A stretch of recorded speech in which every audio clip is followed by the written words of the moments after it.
am Mrs. Cavazos with the HB Zachary Orchestra, going on with our step-by-step learning how to play the violin video series, and we are going to talk about bowing today, but more specifically bowing in this bowing section with a straight bow. To have a nice clear sound, it's really important we are pulling straight across our strings. We are forming a perpendicular line, which means it's making a plus sign.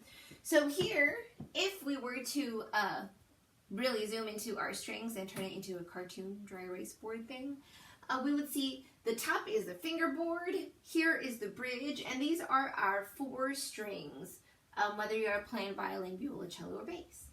Our bowing lanes we want our bows to be straight, our bowing to be straight. So here, this is happy. This is what we want. If you notice, the bowing pattern, or where we put our bow, is perpendicular, making plus signs with every single one of our strings. That's going to pull the string the most because these itty bitty little tiny bow hairs in each bow hair are going to fall into the grooves of the string and pull it, creating friction. Science and math in orchestra. Once it pulls those strings, it's going to have as much surface area friction as possible, and it's going to make a nice big sound. If we have our bows like this, at a diagonal, they are not perpendicular, they're intersecting at any random angle, it is going to sound sad times, terrible, bad. We won't have as much surface area for our bow hairs to grab the grooves of the string, and it's going to be very wispy. It's going to sound very thin, almost like it's skating across the string instead of pulling on it really well. So let me demonstrate that here.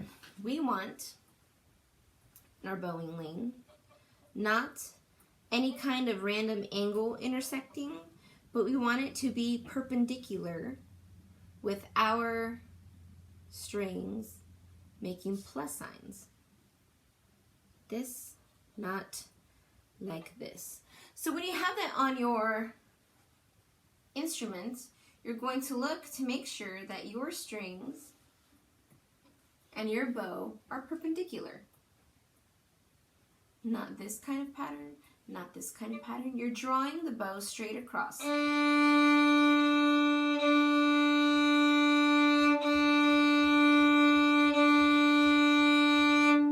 have a loud, clear sound. I'm going to try my hardest to have a loud, clear sound while I am turning my bow 2 different angles, so you can see for yourself that a perpendicular 90-degree angle plus sign bow sounds a lot better than any other intersecting angle. So here I'm starting this way. I'm trying to get a nice sound. I'm going to keep changing the angle.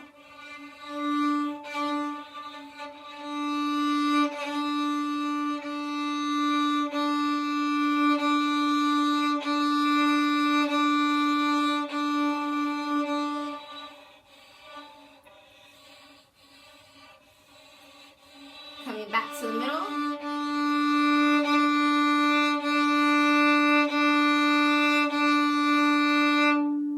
Go ahead and try that. See the angle that works best. You're going to find that it's going to be when it is perpendicular to your string.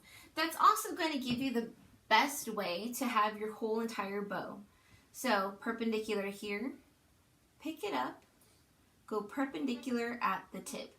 If you have a short arm, your instrument is a little bit too big for you, you might not actually be able to go all the way to the tip and still keep that straight bow. That's okay. Go as close to the tip as possible. If your instrument fits you well, you are going to be able to go to that tip. So, together we're going to go from the frog to the tip, back to the frog, keeping our bow perpendicular. So here we go. Ready, and go. Perpendicular, watch your bow, watch your string, watch your bow. Come back up, keep it straight, watch your bow, watch your string, perpendicular all the way up and down.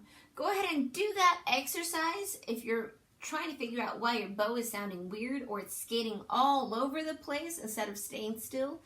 Check your bowing, that it's perpendicular to the string. So happy bowing, happy playing, and if you have any questions, comments, or concerns, please let me know. Subscribe to continue this video series together, and I will see you next time. Y'all be safe and take care.